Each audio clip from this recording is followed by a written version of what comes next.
नमस्कार, देवभूमि चैनल में आप सभी का स्वागत है। आप सभी को होली अष्टमी की बहुत बधाई।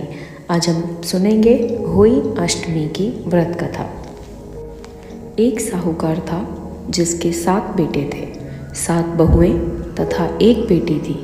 दिवाली से पहले कार्तिक बदी अष्टमी को 7 बहुएं अपनी इकलौती ननंद के साथ जंगल में खदान में मिट्टी खोद रही थी। वहाँ सेई की मांद थी। मिट्टी खोदते समय ननंद के हाथ से सेई का बच्चा मर गया। स्याहू माता बोली कि मैं तेरी कोख बांधूंगी। तब ननंद अपनी 7 भाभियों से बोली कि तुम में से मेरे बदले कोई अपनी कोख बंधवा लो। सब भाभियों ने अपनी कोख बंधवाने से इनकार कर दिया, परंतु छोटी भाभी सोचने लगी कि यदि मैं कोख नहीं बंधवाऊंगी तो सासू जी नाराज़ होंगी। ऐसा विचार कर ननंद के बदले में छोटी भाभी ने अपनी कोख बंधवा ली। इसके बाद जब उससे जो लड़का होता वो 7 दिन बाद मर जाता।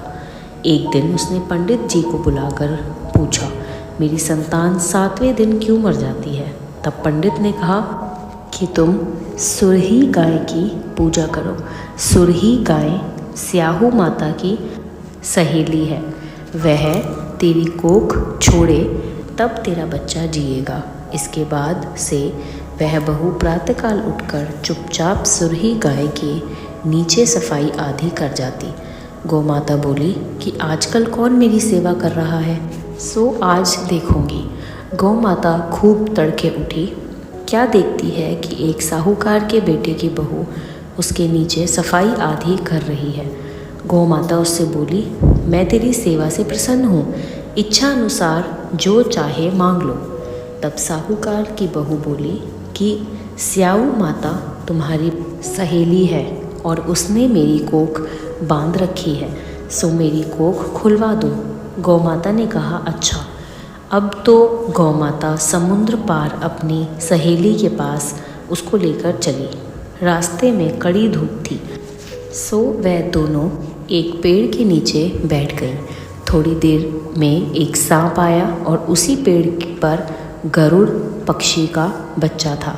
सांप उसको डसने लगा।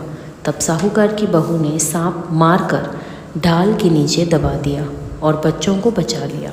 थोड़ी देर में गरुड़ पक्षी आई तो वहाँ खून पड़ा देखकर साहूकार की बहू के चोंच मारने लगी। तब साहूकारनी बोली कि मैंने तेरे बच्चे को नहीं मारा, बल्कि सांप तेरे बच्चे को डसने आया था। मैंने तो उससे तेरे बच्चे की रक्षा की है। यह सुनकर गरुड़ पक्षी बोली कि मांग, तू क्या मांगती है? वह बोली, 7 समुद्र पर स्याहू माता रहती है, हमें तो उसके पास पहुंचा दे।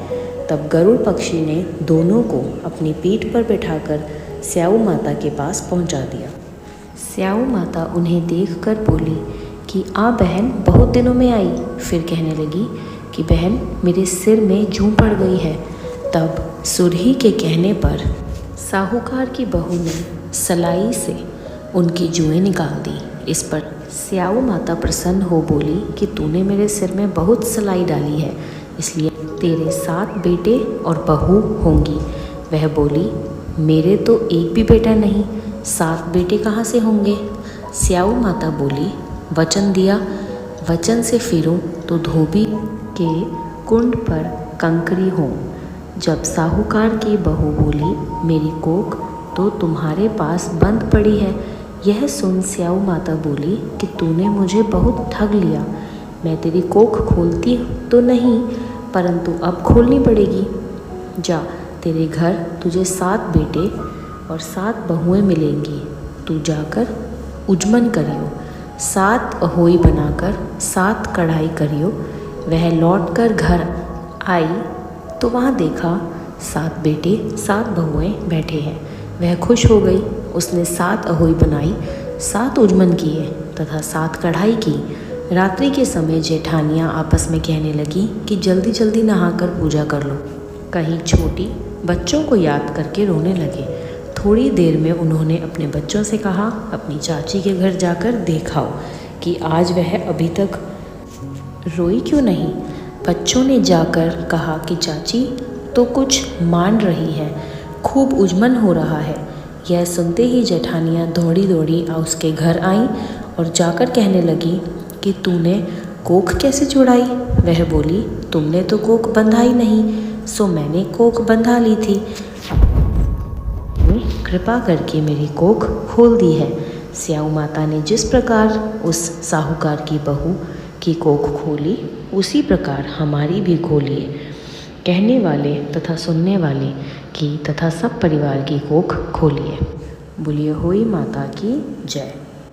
यह कथा सुनने के बाद आप सभी होई माता की पूजा करेंगे और शाम के समय तारों को अर्घ देकर अपना व्रत खोलेंगे।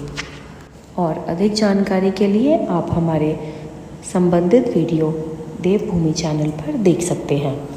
यह वीडियो देखते समय कमेंट बॉक्स में लिखिए जय होई माता। होई माता आपके बच्चों की सेहत अच्छी करे, उनकी उम्र लंबी करे। और पसंद आए तो इस वीडियो को लाइक करिएगा, शेयर करिएगा। जय होई माता।